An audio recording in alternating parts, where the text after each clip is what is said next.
Hi hello, ഇന്നൊരു പുതിയ വീഡിയോയിലേക്ക് എല്ലാവർക്കും സ്വാഗതം. നമുക്കിന്ന് ഏത്തയ്ക്ക വെച്ച് ഒരു പായസം ഉണ്ടാക്കാം. പഴുത്ത ഏത്തയ്ക്കയാണിത്. ഇതിനകത്ത് ചില ഉപ്പും പഞ്ചസാരയും കൂടി ഇട്ട് വെച്ചിട്ടുണ്ട്. ഇനി ഇതിലേക്ക് നമുക്ക് ചില അരിപ്പൊടി കലക്കിയത് ഒഴിക്കണം. അരിപ്പൊടി കലക്കി വെച്ചിട്ടുണ്ട്. ഇത് നമുക്ക് അതിലേക്ക് ചേർക്കാം.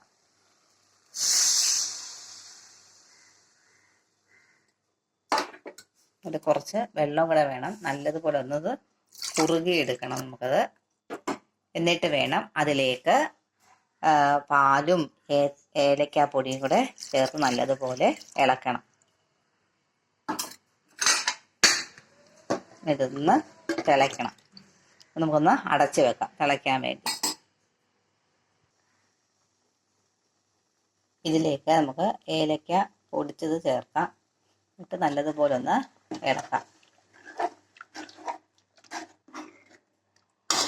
നല്ലതുപോലെ നമ്മൾ ഇളക്കി കൊടുത്തുകൊണ്ടേയിരിക്കണം.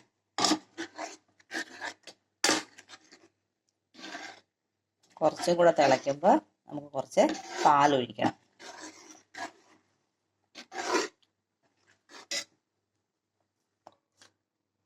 ഇങ്ങനെ കുറുകും. നല്ലതുപോലെ ഇളക്കണം, അല്ലെങ്കിൽ അടിക്ക് പിടിക്കും. എല്ലാ ഭാഗത്തും നല്ലതുപോലെ ഇളക്കി കൊടുത്തുകൊണ്ടേയിരിക്കണം. കുറച്ച് നേരം നമ്മൾ നല്ലതുപോലെ ഇളക്കണം.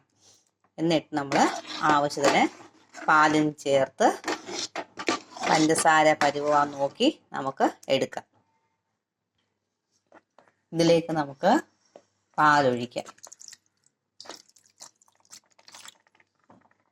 അത് നല്ലതുപോലെ ഒന്ന് ഇളക്കി കൊടുക്കാം.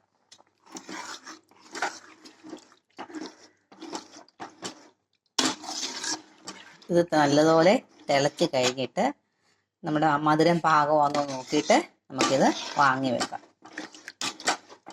എല്ലാ സൈഡിലും നല്ലതുപോലെ ഒന്ന് ഇളക്കി കൊടുക്കാം.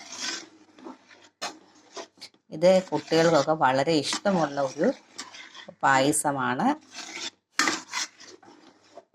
ഏലക്കാപ്പൊടിയൊക്കെ ഇടുമ്പോൾ നല്ല മണവുമാണ്, നല്ല രുചിയുമാണ്. നമുക്ക് വീട്ടിലെ എളുപ്പത്തിൽ തന്നെ കുട്ടികൾക്ക് എളുപ്പം ഉണ്ടാക്കി കൊടുക്കാം.